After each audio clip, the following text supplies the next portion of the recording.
All right, let's dive right in. Today, we're talking about one of the most powerful and honestly, most overlooked parts of our lives, our own minds.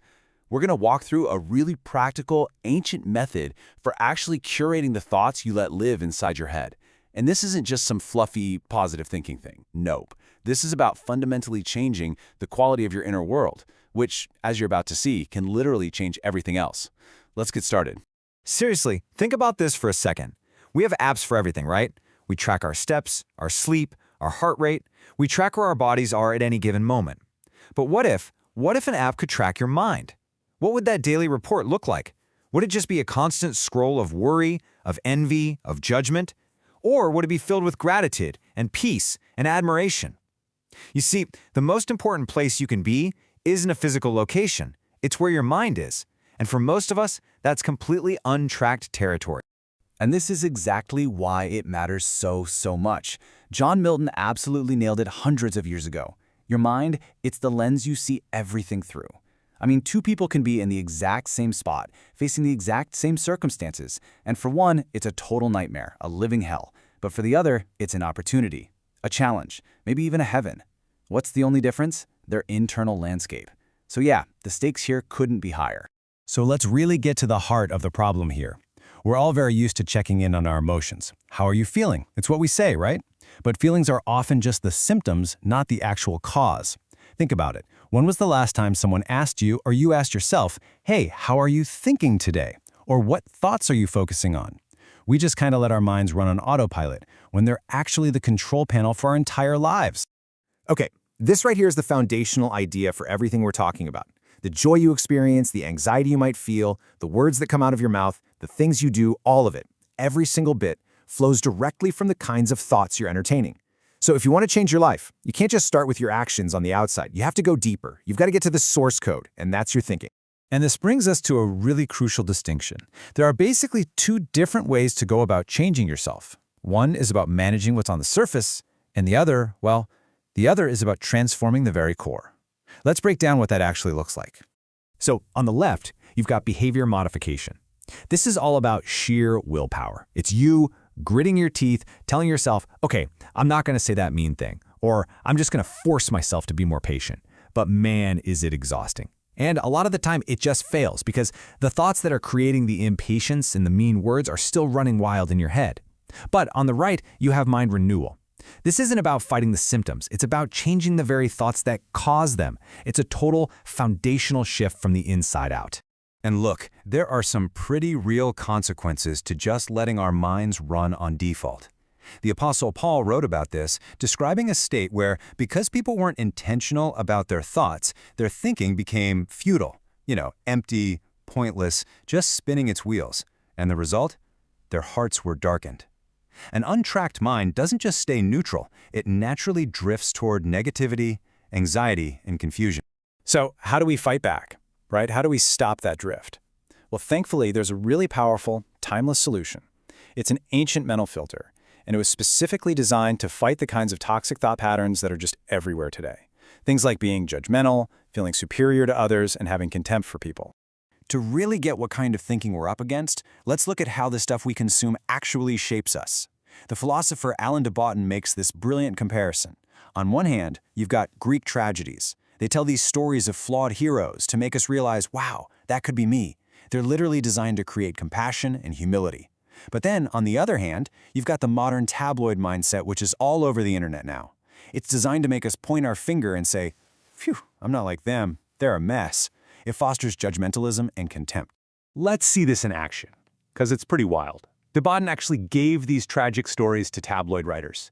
So Shakespeare's incredibly complex tragedy of Othello, this deep story about jealousy, race, and trust, it gets boiled down to this.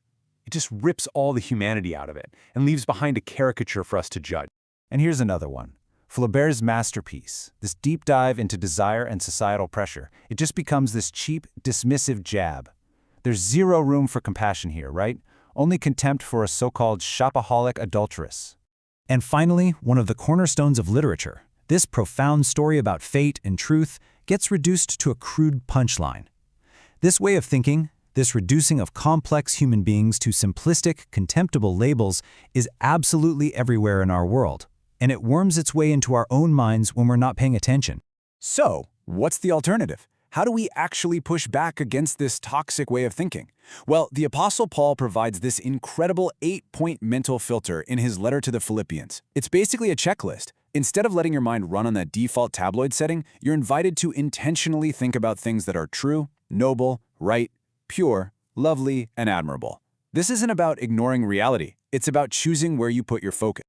Okay, so having a list is great and all, but how do we actually use it in our chaotic, everyday lives?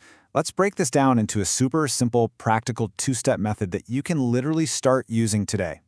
The method itself really just boils down to 2 simple steps. First up is awareness. Most of us have no clue what's actually going on inside our own heads, so the first step is to just start observing your thoughts without judging them. Be a curious scientist just watching the weather patterns of your mind. Then, second, is intention. Once you're aware of what's there, then you can intentionally choose to redirect your focus, running your thoughts through that 8-point filter. You know what? Let's actually try this right now. I want you to try step 1. I'm just going to be quiet for a few seconds. And in that silence, just be an observer. Don't try to force anything or push anything away. Just watch with a gentle curiosity and notice the very next thought that pops into your mind. Ready? Go.